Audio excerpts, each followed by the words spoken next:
Voilà, Marseille, jazz de 5 continents. Voilà. Voilà. Sahab la soulée de la funk. Voilà, j'ai pas trop le temps là, j'aimerais bien y aller. Je vais voir si je peux y aller. Le jazz, voilà. Vous avez vu le monument? On est à Marseille. Le jazz, le blues, chant de coton. Et voilà où ça finit. Ça finit, je sais pas. Je pense pas que ça retournera dans les champs de coton. Je pense pas. Mais il y a de plus en plus de gens qui kiffent le jazz, le blues, hein, sans forcément avoir de l'oseille. Parce que c'est vrai qu'à un moment donné, c'était genre un peu les gens, c'était un peu à la mode, quoi, on va dire. Voilà. Mais au-delà de la mode, hein, apprécier le jazz, c'est un truc de dingue, un truc de fou. Quand on a vraiment l'oreille, quand on a la possibilité d'écouter le jazz, de kiffer, d'avoir du plaisir, d'écouter du jazz, ou d'en faire, hein, utiliser des instruments pour justement faire du jazz, du blues. C'est un truc de fou, hein. Et moi, c'est vrai que je connais pas trop de potos à l'ancienne qui écoutaient du jazz ou du blues, de la soul, de la funk, oui. Pas du gospel, pas du rhythm and blues, même tout ce qui est Otis Redding et Ray Charles, etc.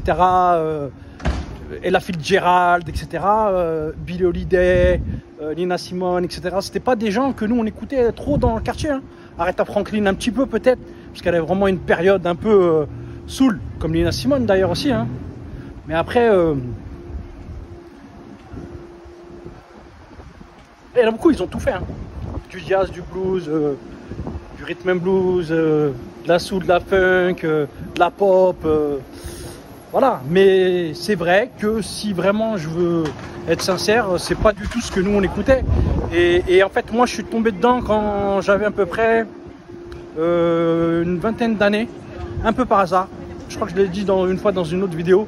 Je suis tombé sur un scud d'Ella Fitzgerald.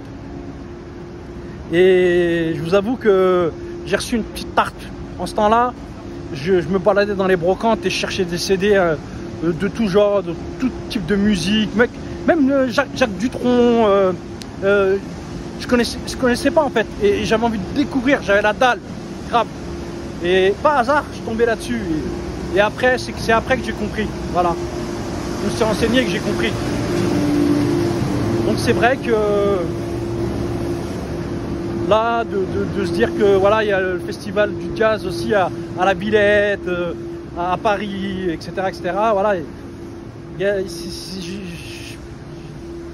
je sais pas, c'est un peu particulier. C'est vraiment, il y a une polémique, tu vois. C'est pas facile, hein, c'est un peu, quand on écoute du jazz, c'est qu'on est un peu distingué quand même. C'est que on est un peu BCBG, voire un peu snob, voilà. Mais en même temps, c'est pas vrai. En même temps, c'est pas vrai. C'est pas vrai. Parce que justement, avoir la capacité d'écouter du jazz et du blues, je parle pas de celui qui collectionne pour faire, pour frimer ou pour montrer à des gens autour de lui qu'il a des scuds, que c'est un fanatique de ce genre de musique, parce qu'à un moment donné, c'était la mode. Je parle pas de ces gens-là, hein. Je parle vraiment de ceux qui ressentent la vibration, la fréquence du jazz, du blues, qui est différente d'ailleurs. Ça ne joue pas de la même manière, ça ne chante pas de la même manière, les chœurs c'est pas les mêmes. Voilà quoi, mais bon, bah après tout, j'allais dire, il faut pour tous les goûts. On est à Marseille, il y a beaucoup de hip-hop, il y a beaucoup de rap, surtout en ce moment, ça a tout défoncé avec Jul. Voilà, qui est devenu vraiment la figure emblématique du rap marseillais, quoi. C'est un truc de fou, lui, ce qu'il a réussi à faire. Voilà. Mais heureusement, bah, il y a quand même le festival du jazz. Je fréquente quelques personnes ici qui ont fait partie de l'histoire aussi du hip-hop, mais qui faisaient du reggae. Donc, en fait, tout est mélangé, en fait. Voilà. Parce que moi, ce qui me passionne, surtout, ce qui me touche, c'est de me rendre compte que c'est que tout vient de l'Afrique en fait. Tout vient de l'Afrique. Même si à un moment donné il y a eu des mélanges justement, et le jazz et le blues c'est le cas, puisque on utilise des instruments européens, des gammes européennes, je sais pas si c'est le terme, parce que j'ai interviewé pas mal de gens par rapport à ça. Et c'est le choc des civilisations, l'étincelle entre le conflit, les conflits entre les blancs et les noirs aux États-Unis, qui de toute façon ont fait émerger cette musique-là, avec l'appropriation des deux côtés de la culture de l'un et de l'autre, avec l'acteur principal qui est le black américain, l'afro-descendant, l'africain américain. Il y a tout qui est mélangé, musique indienne, il y a tout qui est mélangé, les sons américains, de l'Amérique du Nord, quoi. Voilà, il y a tout ça, c'est à la fois la misère et la richesse et que représentent ces musiques-là en fait. La confusion entre les deux, le malentendu qu'il y a entre les deux, les antagonistes qu'il y a entre les deux, l'ambivalence qu'il y a entre les deux mondes, qui fait qu'à un moment donné, eh ben, ceux qui étaient le plus opprimés et qui avaient le plus besoin de se divertir parce qu'ils souffraient le plus, bah, ils ont créé une culture incroyable qui aujourd'hui est partout, présente partout, de la fringue jusqu'au son qu'on écoute, voilà, partout. Voilà. Donc voilà, Hakimo, on est là, je laisse une petite trace comme ça, c'est vrai que c'est pour moi une manière de... C'est une manière